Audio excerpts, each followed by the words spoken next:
For our next story, I have a question. Have you been to a toy store recently? Think about the last toy you bought.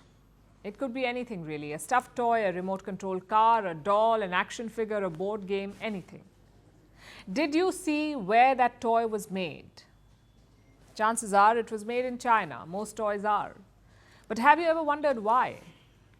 Why does China have a monopoly on toy manufacturing? After all, most toys are not complicated, not like electronic gadgets. So they should be easier to make.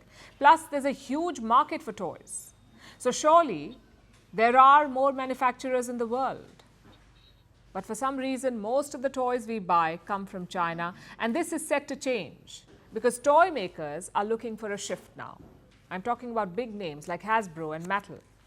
Hasbro is famous for its Monopoly board game, and Mattel makes the Barbie doll. They make some of their toys in India. Now they want to expand. So what's holding them back?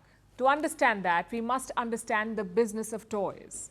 Manufacturing is dominated by China. It is the biggest toy maker in the world. More than 70%, 70% of the world's toys are made in China. And what is China's share in exports? 56%. So more than half of the toys made in China are sent overseas, mostly to the West. Let me show you some more numbers. These are from 2023, from January to September. We'll start with the US. 79% of toys sold in America were Chinese. It's as if the rest of the world just stopped making toys. All the manufacturing went to China. The reasons are well known. China was cheap, it had a large capacity, so factories could churn out more toys in less time.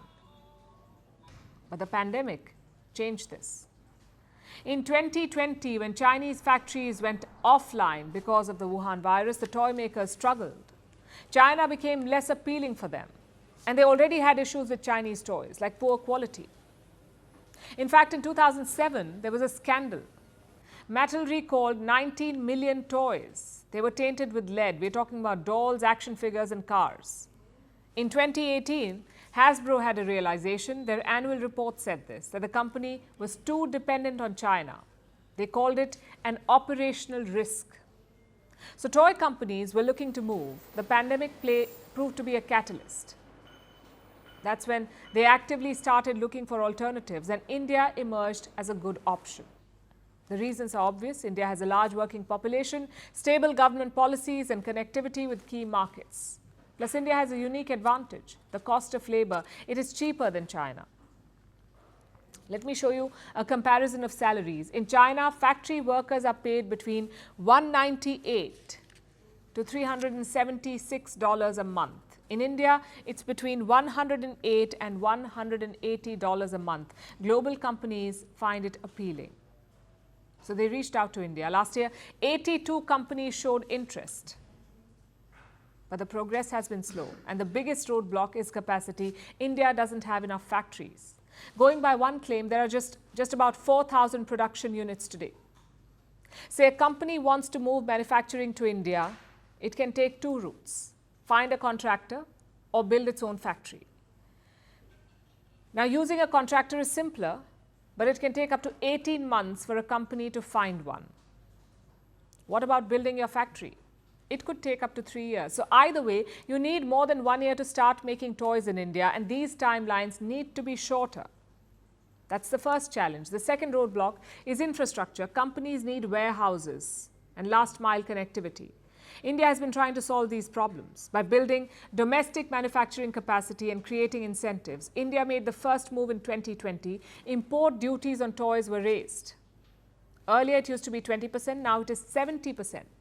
So importing toys in India makes little sense now. There is a 70% import duty. Second, India is setting up multiple production clusters. In 2021, 8 of them were approved.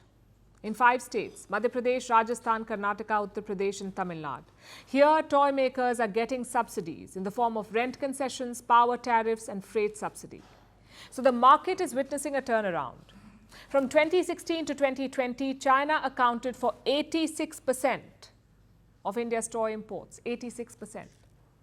By 2023, toy imports fell by 53%. And toy exports from India jumped by 239%. So there are more Indian toys in the market. The next step is to take them overseas. Do you know what is the current global share of Indian toys? Just 1%. But we say India is well placed to change that.